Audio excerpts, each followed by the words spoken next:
And we're back, and it's COMP305, and it's winter 2016 semester, and it's week 4, lesson 4, part 5. Actually, it's an addendum video that I wanted to put together for you guys because we didn't use the newer scene manager. We used the deprecated application.load level method of switching scenes or restarting the game. So I wanted to fix that for you, and so I wanted to talk about that. So where is this? How do we do this? The first thing you need to do is for the scene manager, you're going to use a new using statement. So Unity engine dot scene management. Right, so you're going to have to include this new namespace in here for us to use the new methodology. You're going to skip down here again to this restart button click method that we wrote in class. And again, notice that I used a string to denote the name of the scene. Right, we can still do that with the new scene manager. Let's take a look at how we do that. We're just going to erase this and replace it now with the new method that's been written. So it's scene manager dot load scene, and then inside there, normally as you see, it takes a string. So I could put in there in quotations the string literal that represents the name of the scene. So I could have put in there something like this. I could say main. That's what our scene is called. If you want to see that, go back to scenes, and you can see that main is right here. Right? Now, the thing is, when we load it by name, we have to, and I've loaded it up here, but I'll show you where you get that. You have to go to File, Build Settings. Under Build Settings, this is where you can load in your scene. Notice that my scene is already there. If I want to remove that, I remove that, press and delete. There's two ways I can add that in. I can add open scenes by clicking this button, and I can also drag and drop my scene from my scenes assets into this scenes in build. The reason why you want to do this is that way it can access or create an index of scenes and also keep track of the name of the current scene or other scenes that you want to load. So an example would be I'm going to drag main and drag it in here. You can drag as many other scenes in here as possible, and notice that it has both the path to the scene and the name, main, as well as an index number. So that's the way you do it. That's what you have to do this if you want to load different scenes. So it's good practice. We're just going to add our scene in here anyway. That's number 1. 2. So we could do it this way. We could load main, but maybe a better method, and I think what I was trying to do in class was use the scene manager equivalent on the application load level, scene manager.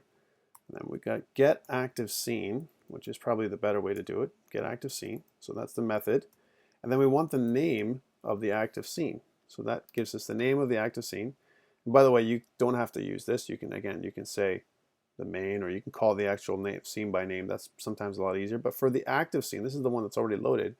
I want to load this scene up. That's what I'm doing here. And that's why it would load up. Everything else is the same. Okay, let's run that thing to make sure it works. So again, I'm just going to play. And notice I have this. It says the default audio device was changed, but let's just ignore that error and continue on. All right. And that's pretty loud, but as you notice, the game is over. My clouds are still functioning. If I hover over my restart button, I can still get that whole restart effect. If I click onto it, oh, it loads it over and over again. So again, so one scene we can load. It's almost like a complete game here. We can load and run the scene.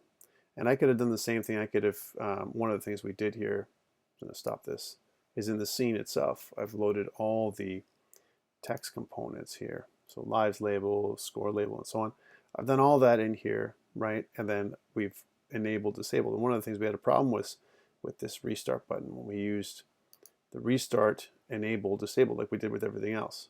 So the student came up to me and said, hey, what you need to do to make this work is to use the restart button game object, right? So I referenced the game object, that the restart button is what it is, the game object itself, and then use the set active method like we did with everything else. So to keep the same, let's do the same thing for the other ones, just to keep the same. So I'm going to just go game object set active false, right? Because the game over label should be false there too. And we'll do the same thing. Let's actually copy this whole piece right here. And for the high score label too, why not?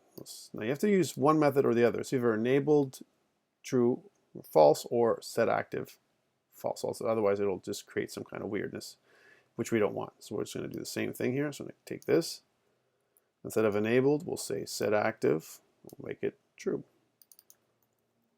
Right? We'll change that up. We'll do the same thing for our high score label. And we'll do the same thing for our lives label. Notice our lives label are also, that score label is enabled as false, right? So let's do the same thing. So say false, right? And we just want to do one of these instead of making a mistake like that. There we go. And we'll do the same thing one more time, so that everything is using the same methodology. You want to keep consistent.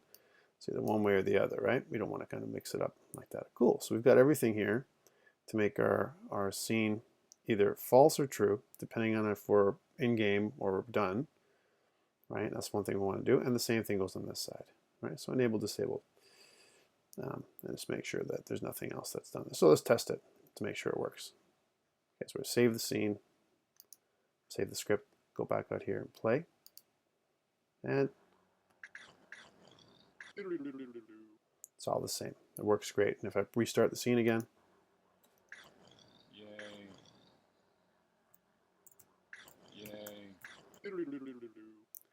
cool. Now, one thing I did mention in class for people that were leaving is I think the game is a little bit too hard the way it is. And one of the things I want to do when I score you guys is the game really playable? And I think that there's a couple ways I can fix this. And one of the things is to increase the speed of the actual plane itself, so you can kind of go back and forth a little bit quicker to, you know, kind of avoid the clouds. That's one option. The other one is to slow the clouds down a little bit or remove a cloud, at least in the early levels. And you can make this game have multiple levels by having different, the way it starts off, it can have one cloud and two clouds and three clouds and so on. But I think for now, let's just go back to the game itself. So I want to go back to my scripts. Notice that my plane controller script, I put in a speed value of 5. I think maybe a better number, but it might be between 5 and 10. Let's make it 7, just to try a different value out here. 7F, and I'm going to save. Go back to the screen to make sure that it's correct. So here's my plane. And again, I want to just see what the controller gives me, right? So obviously it was set to 5. I had it set it. I'm just put it back to 7, just to, well, not 75, 7, just to make sure that's a little better. Let's press play. Yeah.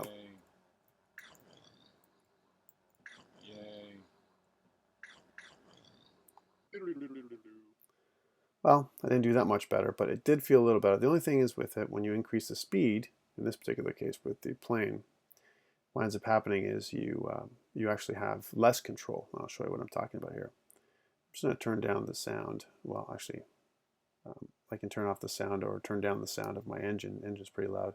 One of the ways to do that for the engine, right now you see the volume of the audio source for the engine is 1. Let's turn that just for now. And this is in gameplay, so that it's not going to affect the actual volume when we're playing it. I'll turn it right down here. Notice there's a bunch of different options here in our audio source. Right, let's just play this again. So I'm going to press restart. Restart.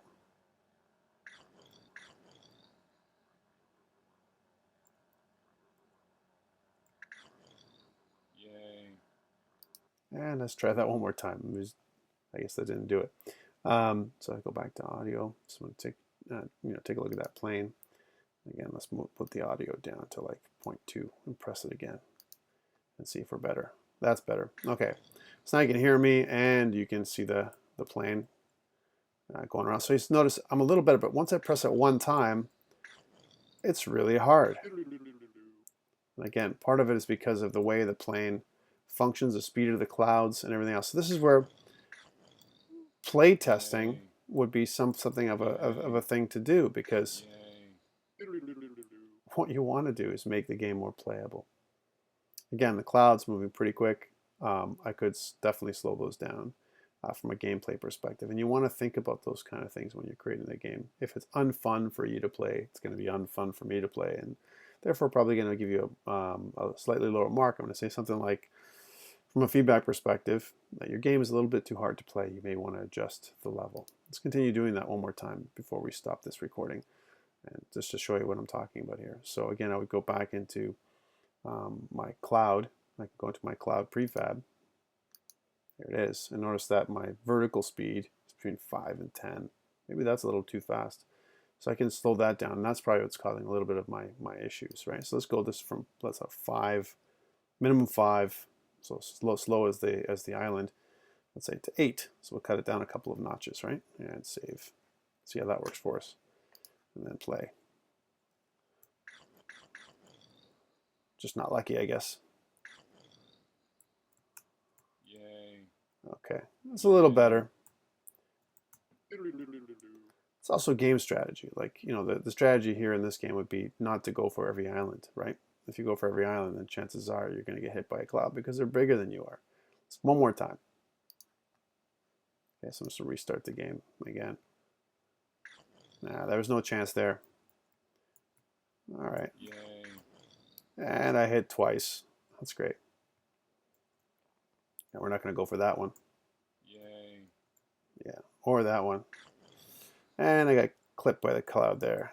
Yeah. So again, there's some stuff we can do. So again, the drift, we can play with the drift. We can definitely play with the max speed even more. So that's some of the stuff, some of the adjustments we can make. The other thing is we can probably give our player a chance to get some free life if he gets enough points. So if he gets, like, let's say 1,000 points, I can notch up his life by 1 point or whatever. That's definitely something that can be done. One more thing, from just a generic UI perspective, I might want to move all this up just in general, just to move it, center it into the screen. One more thing that I would probably do. So here's my scene. Let's go back there for a second. Here's my scene. And I've got my game. So there's a couple of the UI elements here. I've got my game over label. There it is. And I want to kind of multiple select here. So I'm going to use Command or Control to do that. So here's my Sky High Score label. So both those two things. And you know what? My restart button. Get all those things going on. And what I want to do is click the W button, or click this doohickey up here, right? And then what I want to do is just from a touch, move it up a little bit, just to you know, make it a little bit more balanced. And again, I'm using my eye, but you can certainly center it in other ways by clicking different buttons. You can also group these under one particular object or whatever as well. But I'm not going to do that. Just move it up by eye, just to rebalance it by, you know, in terms of making it a little bit better. Okay, let's play it one more time. There we go. Yay. Bang, bang. I'm gonna die something nice again. If I can break 200, and it's not gonna happen. So you see, it's a little bit better here when it comes to the final preview. That looks like this is nice, and you have your restart button here. Okay, great. And that's it for me. I just wanted to give you a couple more things we didn't have a chance to do in class. I wanted to record this extra video. I'm going to be putting up these videos all together tonight to make sure that you guys have everything you need to make your game that's due Friday. Okay, so good luck, and I'll see you next week. Take care.